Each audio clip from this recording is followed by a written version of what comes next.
Singapore is overrated. I'm going to say it. Singapore is overrated. The Singaporean people are fantastic, but I think they may have Stockholm syndrome, unfortunately.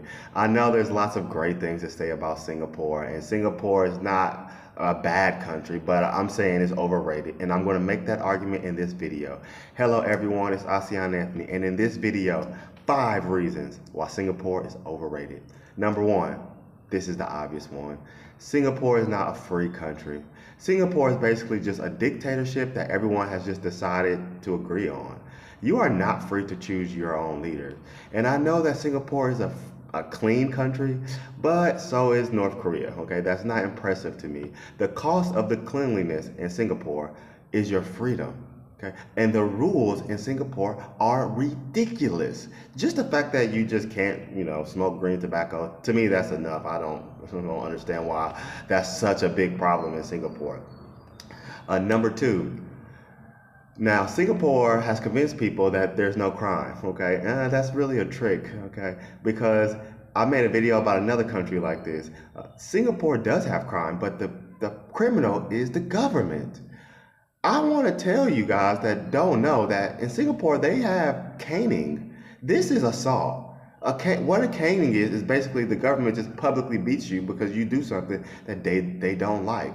Also, taking the freedom of a person is a crime, and every Singaporean is a victim of this crime. Okay, hence Stockholm syndrome. Imagine in America, we like to do things like we take a paper ball and we ball it up and we like to shoot it towards the garbage can because we pretend we're basketball players. Now, Singapore, if you miss, that's a crime because it's littering and they take that very seriously. And I know you can say, well, why don't you just pick up the paper? What if I don't want to pick up the paper? I'm free. Okay, that's crazy. Number 3, Singapore's education is extremely overrated. Okay, now throughout the ASEAN region, there's many schools that label themselves as Singaporean, but I think this is ridiculous. And this is because the Singaporean students work hard. That's true, but why? Singapore has never produced any Nobel laureates. Singapore has never invented anything. And no, they did not invent the thumb drive. No, it wasn't. We could talk about that in the comments, but no, they did not create the thumb drive. And that's their only claim to fame. Now, this is a well-known in the education circles. The people that come out of Singaporean schools are just too robotic.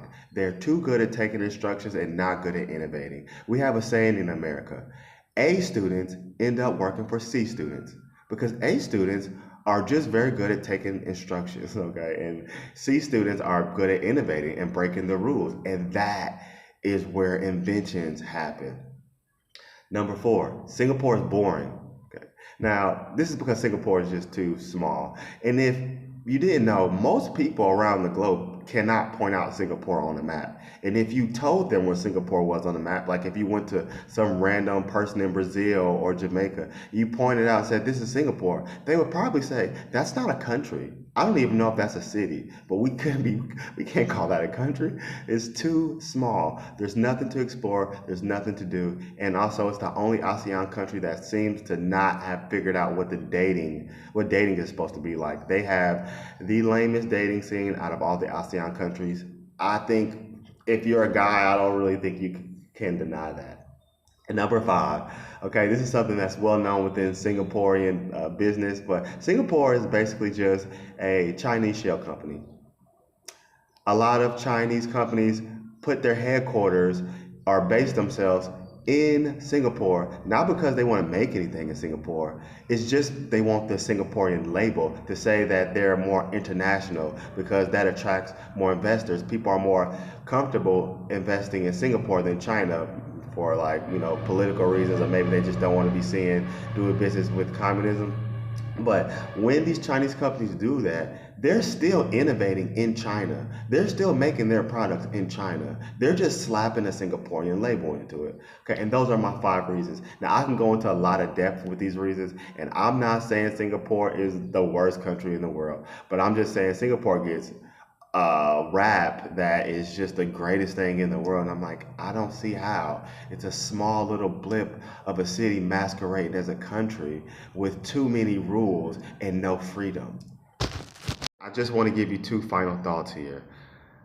If you think about it, under Singaporean law, half of America would be criminals. Half of the British would be criminals. Same with Brazilians, all Latins, Jamaicans. Most people that don't live inside of Asia would be considered a criminal under some Singaporean law. And this is why the rules are ridiculous. And I don't think they have the right to make such draconian rules because I've never owned a product from Singapore. And I can't think of one internationally known Singaporean company a company, not that I would know, a company that everybody around the world would know. Can't think of one. I can't think of any Singaporean cultural or media, nothing. There's nothing. They just sit on their high horse for absolutely no reason.